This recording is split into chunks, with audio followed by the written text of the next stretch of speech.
Nakuha na naman ang video ang aktual na pag-target ng mga umano'y maute sa isang tangke. Hindi tiyak kung ito ang nabanggit ng PNP kahapon. Saksi sina Cedric Castillo at June Veneracion. Kaya ba? Dala ang isang rocket-propelled grenade o RPG. Pumwesto ang lalaking ito sa tabing kalsada.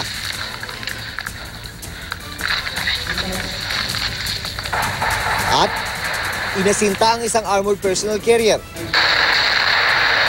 Hindi malinaw kung ito ang sinasabi ng PNP na armored vehicle nila na nadisgrasya sa pakikipaglaban sa mga maute na hindi pa rin nakukuha. Kaya ba? Ayon sa residenteng nag-abot sa amin ng video, kuha ito nung unang araw ng gulo sa labas ng city proper ng Marawi. Ang ilang maute sa video, maririnig na nagsasalita pero Tagalog at hindi Maranao. RPG namin.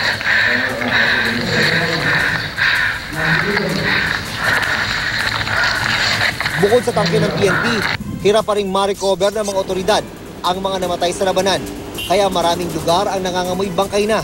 Ang misyon nito mga taga-PDRMO ay retrieve yung mga katawan ng mga namatay dito sa bakbakan sa pagitan ng mga tropa ng pamahalaan at Maute Group. Pero hindi ito pinapayag ang makalusot ng mga pulis, ng mga sundalo dahil mainit pa ang tensyon sa loob. Lalong hirap ang pag-rescue sa mga natrap na sibilyan dahil buhay ang nakataya. Magkatuwang na ang mga sundalo, pulis at ilang civilian rescuer. Pero ang ilang nakausap kong na-rescue, gutom naman ang kalaban. Walang makain. Sa'yo na lang makain. Walang ulam. At nananatili ang takot. Tapos yung mga bunga ng mga panaginakan namin, tapos ginagaling ko siya. Tinaktak namin yung bunga nila para hindi makaiyak.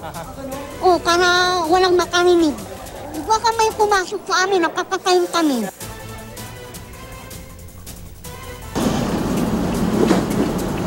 Nasaksihan ko mismo ang tensyon sa isang routine rescue operation. Bigla kasing may nagpaputok ng baril, kaya nagkantarapang maiakyat sa truck ang mga matatanda, babae at mga bata. Mga Maute sniper daw na gustong iharas ang rescue operation ayon sa mga sundalong nakausap ko. Ang isang residente naman ng Barangay Lilod, gumapang na papunta sa ilog para makatakas sa bakbakan, saka lumangoy. Ilangoy ko na yung Agus River dito at papunta dito. Kasi nakadikit na sa akin yung mga granada eh. Ilang araw na ako sa bahay. Ako lang mag-isa sa bahay. Tapos, nung nakalapit na yung mga barilan, ito, isip ko na lalawin na lang ako. Pero may mga residente pa rin ayaw lumikas kahit pa halos wala nang kasama sa mga abandonadong komunidad. Mula sa kanyang balkonahe, tanaw niya ang bakbakan, pati ang nagngangalit na apoy mula sa isang nasusunog na gusali. Problema niya rin ang paubos ng supply. Yung budget mo, pag maubos, may, may bumalik dito na kamag-anak mo, magtawag ka na magpadala ka ng pagkain kasi wala kang mabilan talaga dito eh.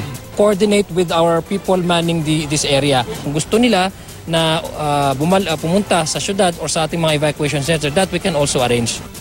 Mula rito sa Marawi City, ako si Cedric Castillo. At ako si June Veneracion. Kami ang inyong saksi.